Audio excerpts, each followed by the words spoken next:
The following conversation is with Richard Tufton, Chief Sustainability Officer with Meyer Natural Foods. Previously, he was the company's sales manager for grass-fed products. Richard, a native of England, was key to bringing the Whole Foods brand to the United Kingdom. Now in the US, Richard is doing great work to facilitate the expansion of regenerative meat production to the broader market. I'm Don Davidson. This is the Regenerative Agriculture Club podcast, and coming up is an insightful conversation around all things meat with the great Richard Tufton. Enjoy. Hey everyone, welcome back to the Regenerative Agriculture Club podcast. I am thrilled today to be joined by Richard Tufton. He is the grass-fed sales manager with Meyer Natural Foods, a company that I've been following here for a while, and it's going to be an absolute pleasure here to connect with Richard. I know he's a treasure trove of knowledge across the meat industry. So Richard, thanks for being here and welcome. Yeah, thank you very much, Don. Excited to be here. Well, let's start at the beginning. I want to hear about your early years and where did you grow up? So I did not grow up in Austin, Texas, which is where I'm at right now. I grew up just outside of London, England, near Cambridge, and that's a rural community. So grew up around farms and farmland, and from a pretty early age was obsessed with everything farming, especially the tractors and the farm machinery, and that obsession continued into working for pocket money in the summer holidays, helping out with harvest time, things like that. And that led me into studying agriculture at Newcastle University, which is in the northeast of England, to kind of learn all about farming as a whole, from livestock to crops and everything in between. And then with that knowledge, with the degree I obtained from there, I went into the meat industry, working for a big Irish meat company called Dawn Meats. And I was based at a slaughtering fab facility where we were processing cattle and sheep. And it was a graduate training scheme, which meant that they take you on, it takes about 3 years to go to learn all the aspects of the business, from how the animals are purchased from the ranchers to how are they slaughtered, how are they dressed, where do all the different cuts of meat come from, what are the different butchery styles for all of the different cuts, and then how do you deliver them to customers, and all of the pieces in between that make up the whole supply chain. So it was a really good kind of base training to understand how the meat industry works. And then at the end of that, I was given the opportunity to pick what I wanted to go and focus on, whether it was running a fab plant or being a livestock buyer. And I'd gone into the whole process thinking, well, I'd love to be a livestock buyer. That's where my passion is farming. But pretty quickly, I realized that actually it was the sales side of things that got me really interested, and trying to connect customers who wanted something special, something different, with ranchers who are doing the same. And so that led me to London, where I moved once I finished my graduate training program, to try to seek out the high street butchers, the retailers who are looking for something, a bit special, a bit different. And so that's how the journey began. Very good. I'll admit I'm very much an amateur on the UK meat market. So with everything that's produced there, is the supply chain, is that mostly used directly within the region there, or are you doing a lot more international exports across other parts of the world? Yeah, I mean, the UK is imports a lot of meat from Ireland, but we're also a big exporter into Europe. So from a personal point of view, it gave me an introduction into learning how the European markets work and how different countries, especially around Europe, are utilizing different cuts of meat and different types of livestock, leaner cattle versus fatter cattle, and different things sell for different prices in different countries. So it's a good opportunity to understand how, you're taking this whole animal to pieces and all of the different parts have to go somewhere. And so maybe you'd be selling the offals to somebody in Eastern Europe, and, the prime tenderloins would go to somebody in Paris, or a restaurant in London or something like that. But it's a very international marketplace for sure. and a net exporter to all of those countries. But the thing that's very different about how things work here in the States compared to how things work in the UK is the supply chain is really small.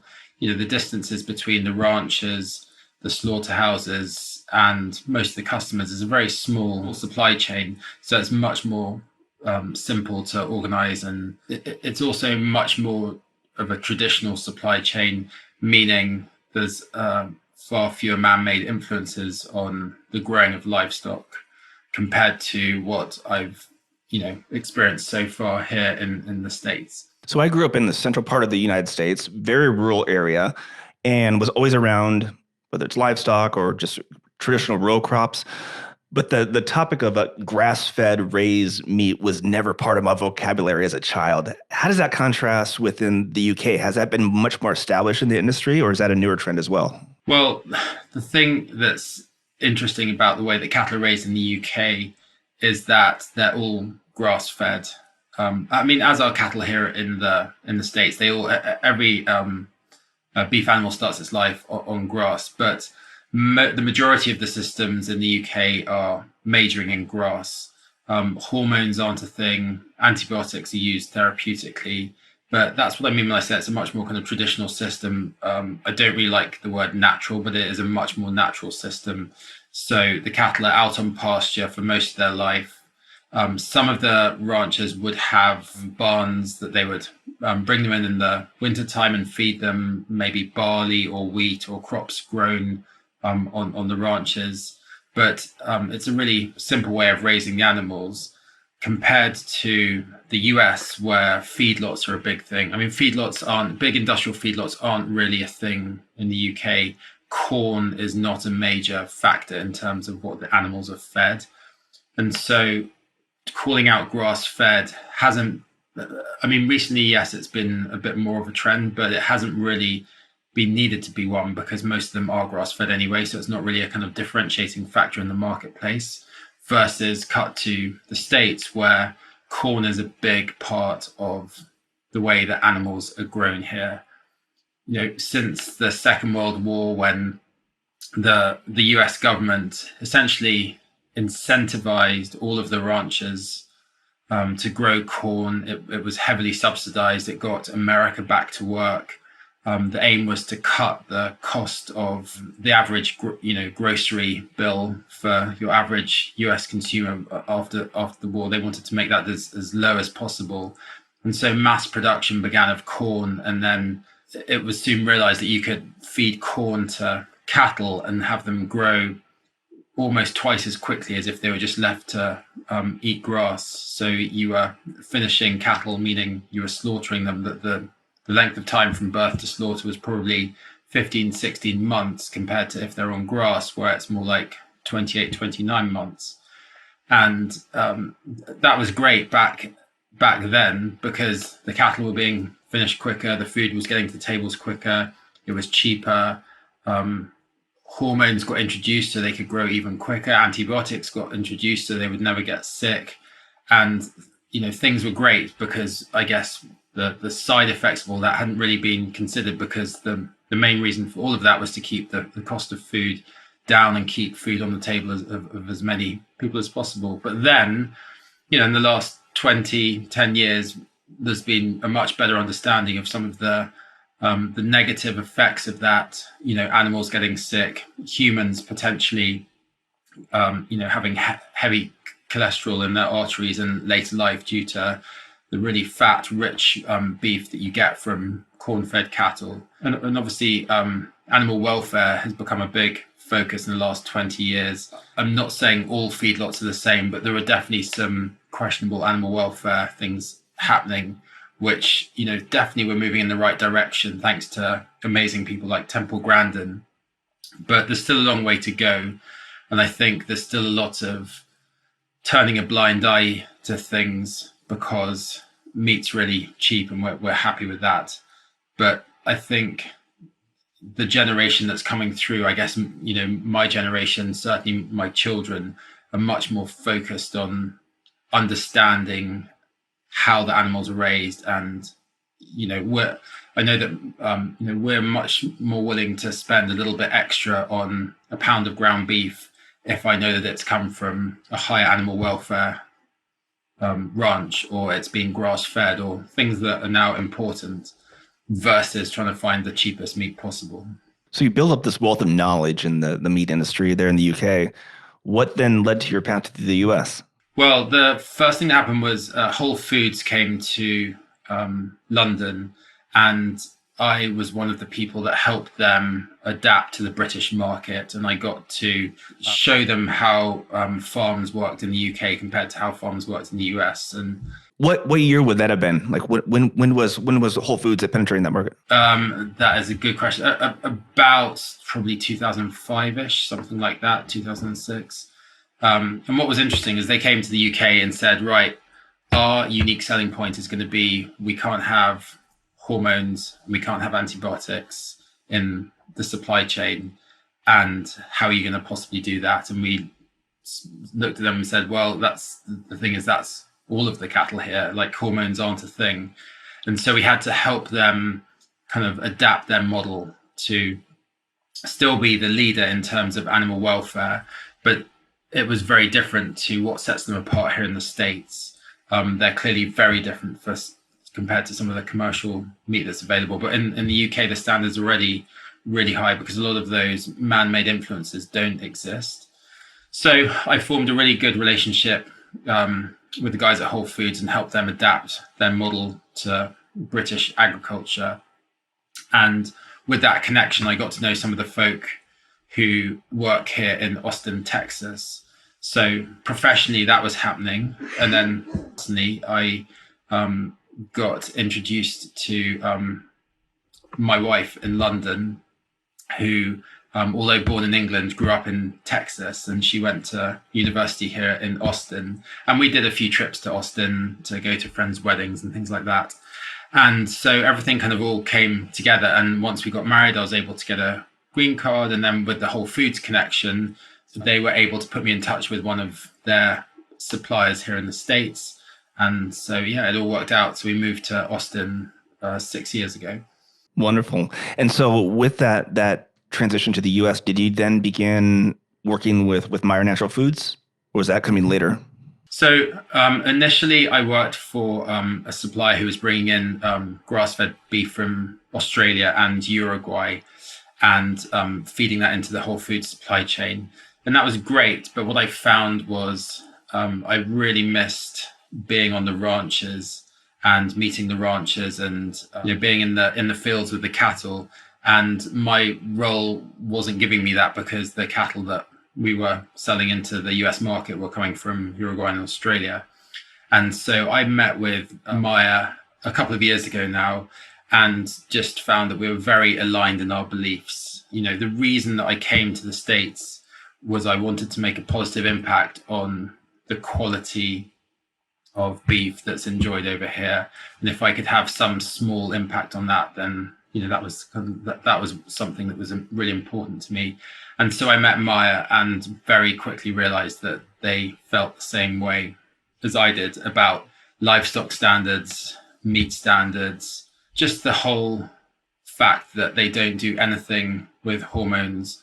They don't do anything with antibiotics, and everything's breed specific. So those are three huge kind of pillars to get you really good quality beef whilst looking after the animal as best you can and not compromising on any of your standards. And one of the things that gets told to us time and time again at Meyer is that we want the company to be 60-second proof, meaning everything we say has got to be real. And certainly in the meat industry, that can be difficult to find sometimes. And so that was really refreshing to hear that. And so, so that journey started just over 2 years ago. And then can you talk about like the work that you're doing now in your current role? Yeah. So Meyer, when I joined Meyer, it was mostly corn finished beef programs. Meyer Natural Angus, very well established out there in the marketplace. And they had just started producing some grass-fed beef and starting some grass-fed programs. And so I've helped them structure those and grow those programs. But especially I've been working heading up Meyer's sustainability and regenerative agriculture efforts. And I think it's going to be really important in the next few years as an industry that we recognize that cattle do produce methane when they're eating grass, and that methane does contribute to greenhouse gas emissions. And I mean, I think it's about 15% of global carbon emitted into the atmosphere comes from livestock. 15%. Now, that's not massive, but it's also not nothing. Ahead of us, we've got aeroplanes and how we produce electricity and how we make concrete, and there are bigger contributors, but 14% is still a pretty big number. And I think there's going to be a big focus on awareness of that and how we get that down and how we promote ranching in such a way that we're capturing as much carbon as we can through photosynthesis, through keeping ground cover, through growing having as much biodiversity as possible on the ranches, to try to bring that percentage number down, because I think it's going to be really important in consumers' minds. And you think also back, a couple of months ago, as we're talking, was COP26, this big conference in Glasgow where all the world leaders came together to talk about carbon emissions. And an agreement was reached that globally we're going to target 2050 to be carbon net zero. And, you got people like Biden was there from the US, for example, committing to these numbers. And so as an industry, we're going to have to do what we can to try to fulfill those promises. And the way that's going to happen is through, better regenerative agricultural techniques. And so, as a company like Meyer, we're going to be working with our producer base to encourage these kinds of ways of raising your cattle to capture as much carbon as you can in the process, from growing the animal through to slaughter. Because the other interesting thing is that by the time that piece of meat gets to the supermarket, to the retailer, already 90% of the carbon footprint is already in existence. It's only about 10% from the slaughterhouse all the way through to you eating that steak is the carbon footprint of that meat. 90% is on the farm. So as ranchers, we've got a real responsibility to be part of the change and part of the solution. And so I've been doing a lot of work with scientists at CSU, but also with our livestock team and with our producer groups, just figuring out how we can organize our various producer groups around the states to promote this kind of agriculture, because we strongly believe that there will be an appetite for it from both retailers trying to hit sustainability goals, but also consumers, and that's what's going to drive it. So with the ranchers that you work with that are members of your producer base, I mean, can you walk me through just like, how's that process begin? How did they first get connected with Meyer? And then what's the ongoing, onboarding process to really, get them making sure that they are adhering to the values and principles that the company adheres to? Yeah, well, we're lucky. I mean, we've been, Meyer Natural Foods has been in existence since the late 80s. And so we've got producers that have been supplying us with cattle since then. And Meyer have had a reputation of being leaders in this space in terms of the natural space. So Bob Meyer, who's still our owner, he was promoting antibiotic-free, hormone-free Angus cattle back in the late 80s, way before anybody else was doing that. And so as a result, he has sought out ranchers who were of a similar mindset, also kind of forward-thinking, realizing that that was something that was going to be in the future very much in demand and important to people who are consuming meat to be able to consume better meat, better in terms of animal welfare, better in terms of your welfare as a human eating it, and better in terms of the welfare of the environment, the planet. And so with that, he's already got a really good producer base of ranchers who are interested in change, interested in making tomorrow better than today. And so that's going to be the base of our program. So all the standards are set by, are policed by audits. So we do internal audits, and then we will also get third parties to come in and audit the ranchers too. And it's important to consumers to have, both those checks. It's not just us saying these are all the things we're doing. We're also getting a third party to come in and visit the ranchers and check up on these things too. So it's definitely a kind of trust-based system. I think traceability as a whole has got a long way to go in this country compared to what happens elsewhere in the world. But that's probably a conversation for another day. But so to answer your question, we've got some really good local grass-fed programs, local and defined by the northeast of America, local defined by the Midwest, and then local defined by the northwest of America. And those are 100% grass-fed programs. And that's going to be the starting place for our regenerative agriculture program. And I mean, the biggest challenge that a lot of people don't think about, Don, is that when you're a rancher, you're producing a whole animal.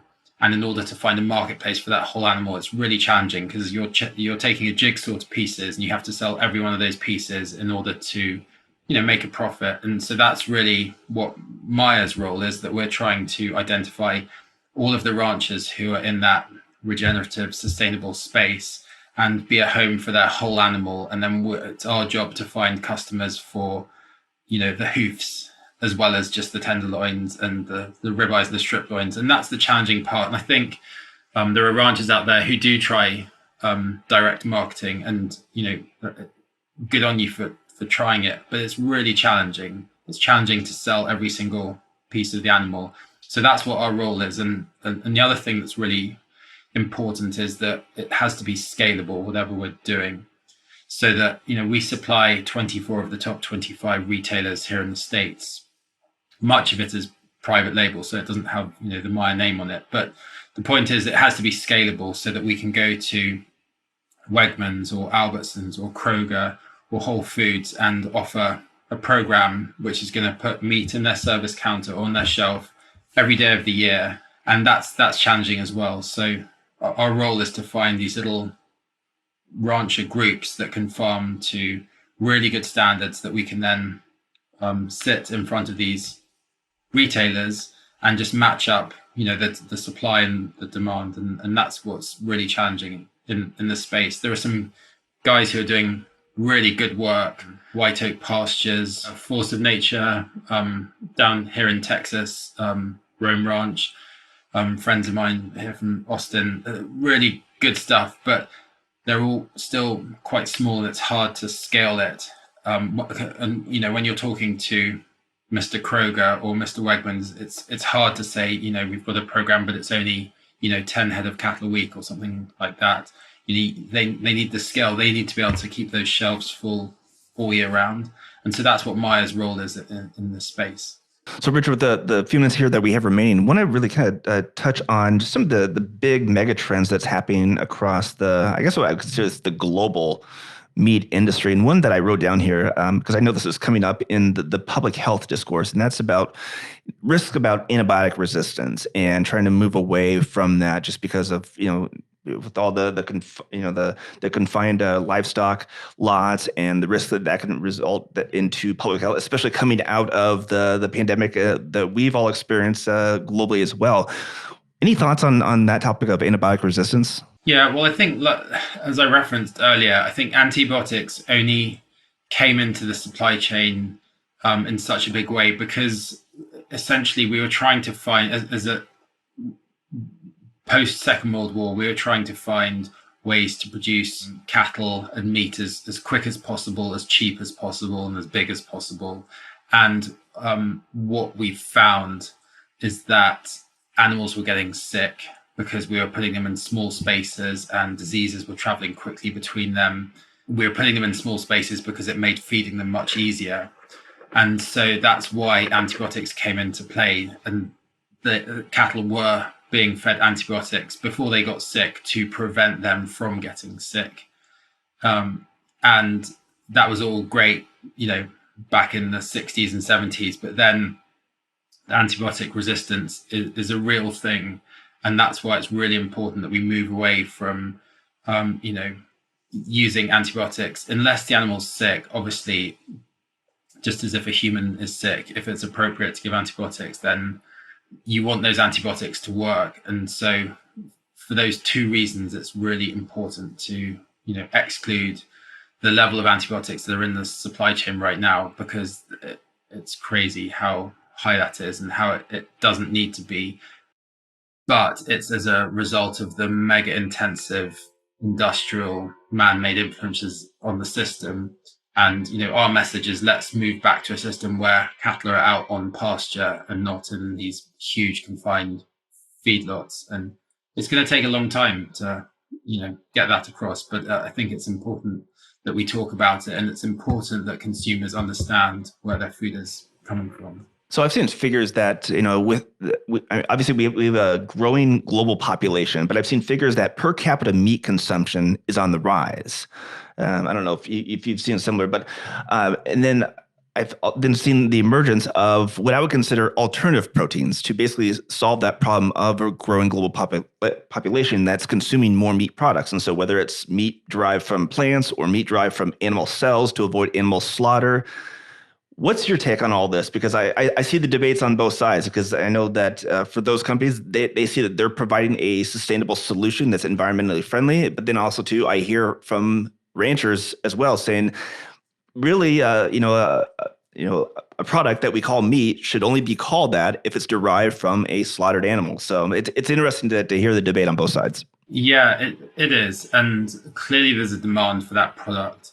My take on it is that you should eat less meat, but better quality. And I think eating meat, especially here in the States, is really easy and it's really cheap. And I understand why. And I guess it is weird for somebody who's selling meat to say you should buy less meat. But I think it's really important as a human species that we eat better quality meat less often, and, spend $1 or $2 more on your ground beef to make sure it comes from a place where the animals have been treated right. And I think, I don't know, I have an issue with, if you're going to have a beef burger, well, have a beef burger. And if you don't want to eat beef, that's great. Have something different. I'm not sure personally. It's not attractive to me to, eat a beef burger made from soy protein, but there's clearly a marketplace out there. But I think there's also really good marketing. And when you look into how those products are made and what ingredients go into it, and, what the carbon footprint is of the soy that's farmed for it and things like that, I think there's still a lot more as consumers that we need to learn about these products.